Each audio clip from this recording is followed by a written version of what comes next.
क्या आप जानते हैं कि दुनिया की सबसे बड़ी और ख़तरनाक जंग जिसमें करोड़ों लोग मारे गए कैसे शुरू हुई?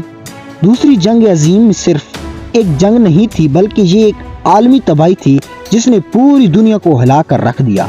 आज हम आपको 1939 से 1945 तक की उस जंग की मुकम्मल कहानी सुनाएंगे कि तफसील के साथ, जैसे कि आप वक्त में वापस जा रहे हो।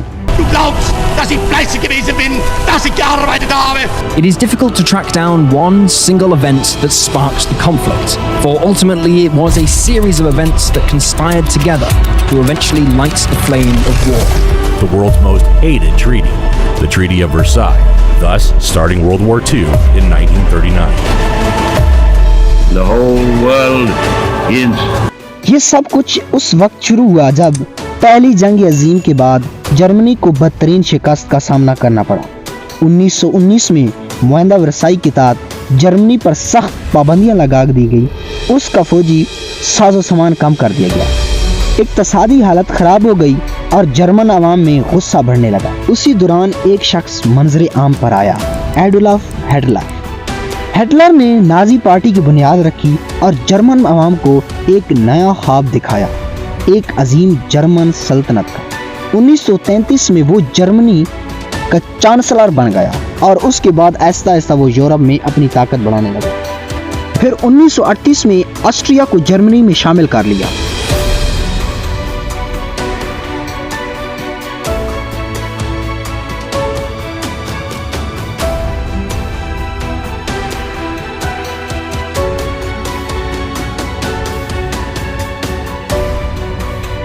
और इसके बाद चेकोस्लोवाकिया के एक हिस्से पर कब्जा कर लिया।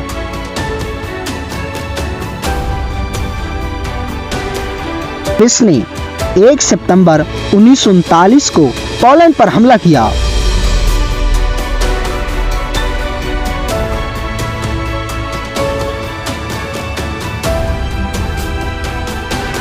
तो बर्तानिया और फ्रांस ने जर्मनी के खिलाफ जंग का ऐलान कर दिया और यूं दूसरी जंग अजीम शुरू हो गई।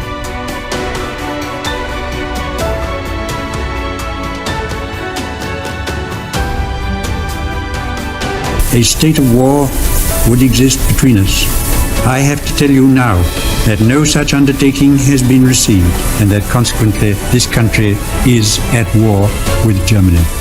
जर्मनी ने बार गिरफ्तार जंगी हिकमत अमली बल्टिजक्रेग अपनाई, जिसका मतलब था तेज और जबरदस्त हमला।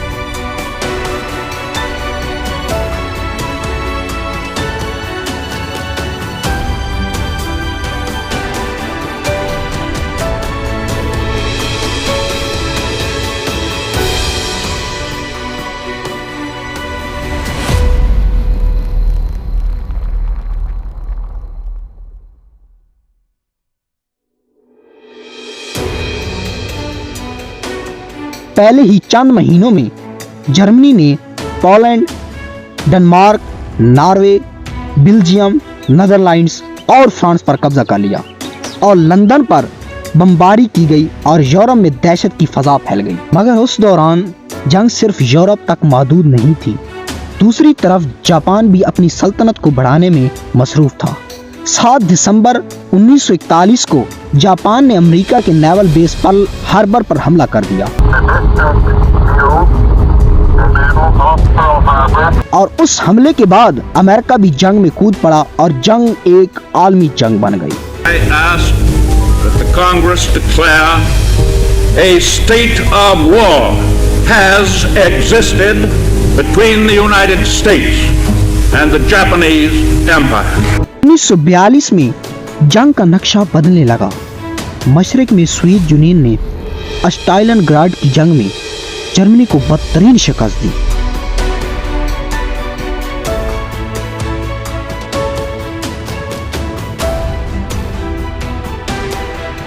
The heroic defense of Stalingrad.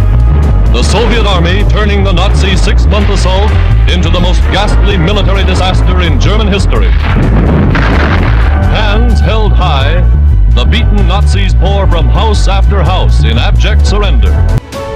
Maghreb में 6 जून 1944 को इत्तेहादी फौज ने डी डे के नाम से मशहूर ऑपरेशन के तहत फ्रांस में लैंडिंग की और जर्मनी को पीछे धकेलना शुरू कर लिया।